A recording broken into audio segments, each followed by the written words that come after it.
Sino siya? Good morning po. Bisita ko siya at wala ka ng pakialam doon. Bisita ko rin siya dahil naririto siya sa aking pamamahay. Hindi ba, miss? Friend namin siya, tita.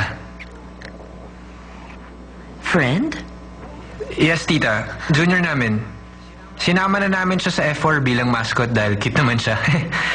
Ganun lang, tita. Saang pamilya ka nang galing?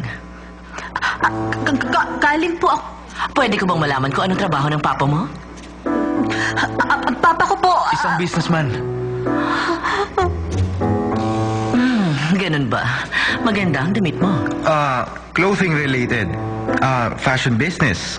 Quite famous sila sa clothing line. Mabuti kung ganun. Interested ka ba sa gaganaping auction ngayon? Yes, tita. Interested siya sa Verosong dress collection. Malaking tulong ang magagawa niya para tumaas ang bidding sa dress ngayong gabi. Sa tingin ko, mukhang maganda naman ang taste ng mama mo. Anong ginagawa niya? Madam, oras na para salubungin ng mga visitors. Junpyo, samahan mo ako. Kailangan kita sa auction. At kayo rin. For a good cause, tulungan niyo na rin ako. Yes, tita.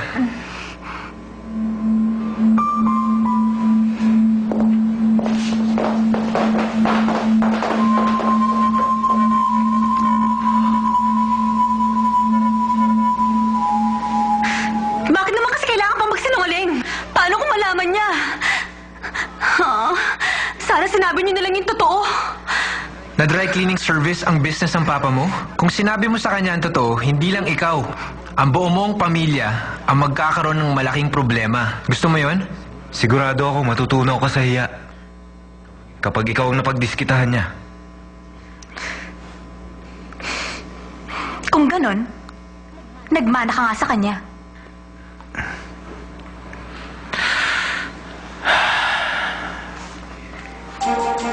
Ladies and gentlemen, auction time. Matutuwa kayong lahat sa mga items ngayong gabi.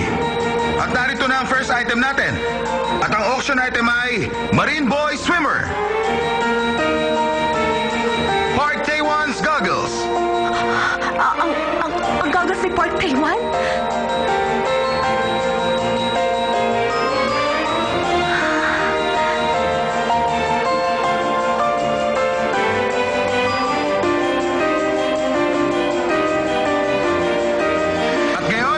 Ang starting price natin ay $500. $1,000. $1,000. $2,000. $2,000 from lady over there. $7,000. $7,000 from that gentleman. Anyone for $7,500? $8,000. Okay, $8,000. Anyone for $8,500? Hello. Yes, sir. $10,000. Okay, $10,000. May tumawag po sa telepono para sa halagang $10,000. Anyone above $10,000? Kung wala na, isasarado na natin ang bidding. 1, 2, 3. Sold for $10,000.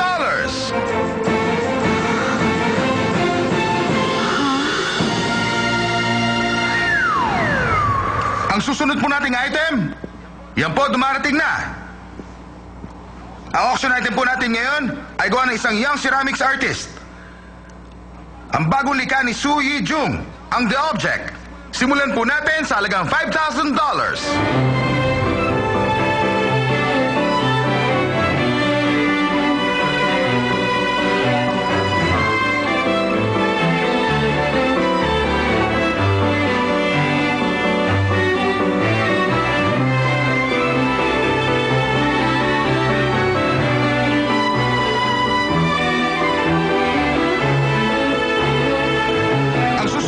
Auction item ngayon, ang Pavioni suit na suot ni Gu Junpyo mula sa Shinwa Group.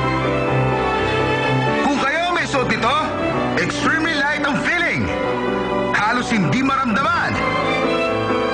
We'll start the bidding at the price of $10,000. $10,000. Anyone for $50,000? Okay, ladies and gentlemen.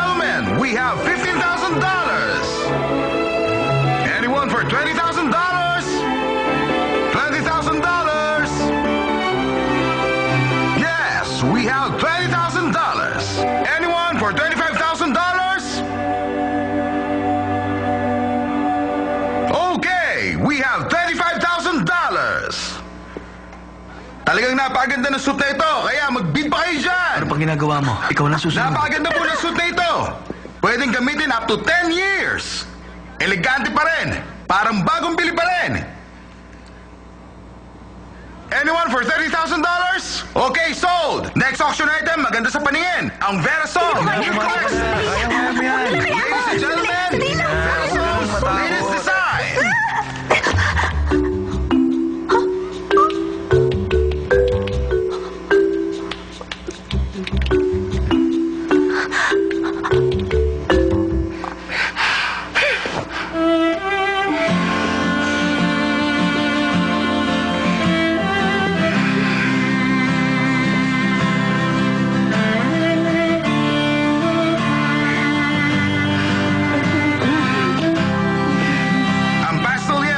Sigurado makikita ang figure ninyo.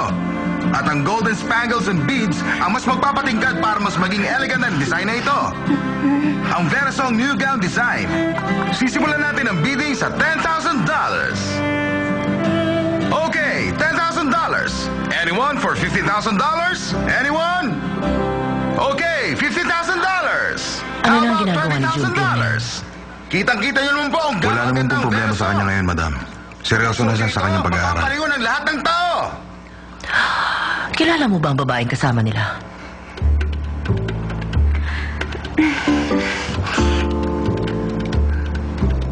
Sa wakas, nakita ko na rin ang Wonder Girl. Ikinagagala kitang makilala. Hindi po ako nagtulak sa kanya. Totoo yun, yung effort po yun. Mr. Jong, Yes, madam. Ang alam ko, transfer student siya sa Shinwa High School. gusto kong gawan mo siya ng background check.